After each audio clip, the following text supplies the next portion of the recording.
Bismillahirrahmanirrahim. Assalamualaikum warahmatullahi wabarakatuh. Alhamdulillahirrabbilalamin. Wabihi nasta'in wa ala umur dunya waddin.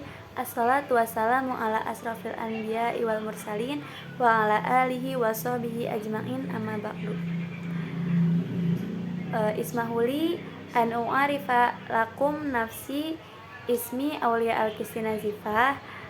Ana min kismi ta'limi lugatil Arabiyyah fil Jami'ah Al-Islamiyah Al-Hukumiyah Sultan Maulana Hasanuddin Banten.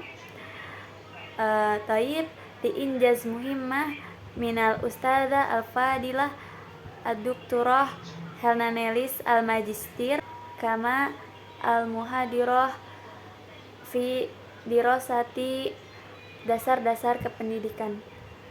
Taib sa'asrahu anhu berbagai permasalahan pokok pendidikan di Indonesia. Baiklah, sebelum kita berlanjut membahas tentang berbagai permasalahan pokok pendidikan di Indonesia, sebaiknya kita harus mengetahui terlebih dahulu apa itu pendidikan. Nah, menurut KBBI atau Kamus Besar Bahasa Indonesia, pendidikan adalah suatu usaha manusia untuk mengubah sikap dan tata laku seseorang atau kelompok orang dalam usaha mendewasakan manusia melalui upaya pengajaran dan latihan. Apa sih tujuan dari pendidikan itu? Nah, tujuan dari pelaksanaan pendidikan adalah untuk mengembangkan kualitas sumber daya manusia sedini mungkin, terarah dan terpadu berbagai upaya. Ini kita akan membahas tentang permasalahan pokok pendidikan di Indonesia. Permasalahan pokok pendidikan di Indonesia ada terbagi menjadi 5. Yang pertama, pemerataan dan perluasan pendidikan. Yang kedua, kuantitas pendidikan. Yang ketiga, kualitas atau mutu pendidikan. Yang keempat, efisiensi dan efektivitas pendidikan. Yang kelima, relevansi antara tenaga pendidik dan tenaga kependidikan. Kita akan membahas satu persatu tentang masalah pokok pendidikan yang ada di Indonesia. Yang pertama itu ada masalah pemerataan dan perluasan pendidikan. Di sini masalah pemerataan dan perluasan pendidikan itu bagaimana suatu sistem dapat menyediakan kesempatan seluas-luasnya kepada seluruh warga negara untuk memperoleh pendidikan. Seperti pada Undang-Undang Nomor 4 Tahun 1950 Bab ke-9. Tiap-tiap warga negara Republik Indonesia mempunyai hak yang sama untuk diterima menjadi murid di suatu sekolah jika syarat-syarat yang ditetapkan untuk pendidikan dan pengajaran pada sekolah itu terpenuhi. Sebelumnya, kita harus mengetahui terlebih dahulu apa itu pemerataan. Menurut Kamus Besar Bahasa Indonesia, pemerataan berasal dari kata rata, yang berarti meliputi seluruh bagian, tersebar ke segala penjuru, dan sama-sama memperoleh jumlah yang sama. Jadi yang dimaksud dengan pemerataan pendidikan adalah segala proses, cara, dan perbuatan melakukan pemerataan terhadap pelaksanaan pendidikan sehingga seluruh lapisan masyarakat dapat merasakan pelaksanaan pendidikan tersebut. Permasalahan pemerataan dan perluasan pendidikan terjadi karena kurang terorganisirnya koordinasi antara pemerintah pusat dan pemerintah daerah. Jadi di daerah terpencil itu kurang merasakan bagaimana pelaksanaan pendidikan tersebut berjalan secara normal. Sedangkan tujuan dari pemerataan dan perluasan pendidikan itu menyiapkan masyarakat untuk dapat berpartisipasi dalam pembangunan dan pengembangan bangsa. Selanjutnya, kita akan membahas tentang cara penanggulangan masalah pemerataan dan perluasan pendidikan. Penanggulangan masalah pemerataan perluasan pendidikan ini terbagi menjadi 2 cara. Ada cara konvensional dan cara inovatif. Cara konvensional tersebut adalah membangun gedung sekolah seperti SD Inpers atau ruang belajar. Yang kedua, menggunakan gedung sekolah untuk double shift seperti pagi dan sore gitu.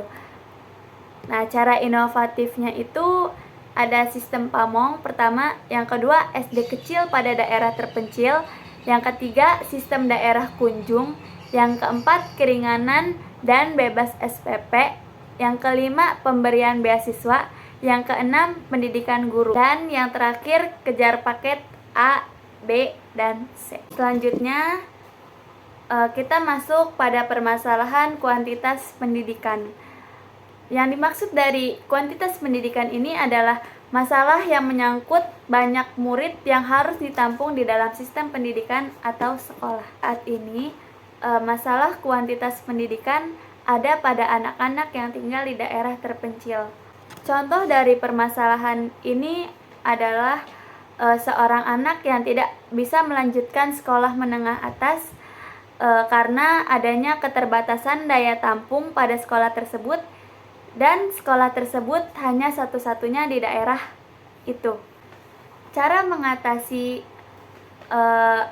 masalah kuantitas pendidikan ini perlu adanya perhatian dari pemerintah kepada anak-anak yang tinggal di daerah terpencil agar mereka dapat ikut merasakan pelaksanaan pendidikan itu sendiri. Selanjutnya kita akan membahas tentang kualitas atau mutu pendidikan. Apa sih yang dimaksud dengan kualitas atau mutu pendidikan ini? Itu hasil pendidikan yang belum mencapai taraf seperti yang diharapkan. Mutu sama halnya dengan kualitas atau bobot. Pendidikan yang bermutu yaitu pendidikan yang dapat menghasilkan tenaga yang profesional yang dibutuhkan oleh negara dan bangsa saat ini. Peningkatan mutu pendidikan ini diarahkan kepada peningkatan masukan dan lulusan, guru, proses, sarana dan prasarana, serta anggaran untuk menjalankan pendidikan tersebut. Di sini ada penetapan kualitas atau mutu pendidikan, lembaga penghasil, produsen, atau disebut juga dengan guru. Nah, untuk mendapatkan guru yang berkualitas itu perlu diadakannya sistem sertifikasi dan sistem tes untuk kerja. Selanjutnya, hasil belajar yang bermutu hanya mungkin dicapai melalui proses belajar yang bermutu. Jika ingin menghasilkan lulusan yang bermutu atau siswa-siswi yang bermutu, kita dapat melihat dari cara proses belajar. Jika proses belajar tersebut bermutu, maka hasilnya juga pasti akan bermutu. Lanjut, bagaimana sih penanggulangan masalah kualitas atau mutu pendidikan ini? Yang pertama, pengembangan kemampuan tenaga kependidikan. Yang kedua, penyempurnaan kurikulum. Yang ketiga, pengembangan sarana dan prasarana. Yang keempat, kegiatan pengendalian mutu. Kegiatan pengendalian mutu yang dimaksud adalah seperti ujian tengah semester, ujian akhir semester, seperti itu, agar kita dapat mengetahui kemampuan dari setiap siswa atau siswi. Lanjut, tujuan dari kualitas atau mutu pendidikan ini adalah memberikan jaminan kualitas pendidikan yang sesuai dengan tujuan pendidikan. Selanjutnya kita akan membahas tentang masalah efisiensi dan efektivitas pendidikan.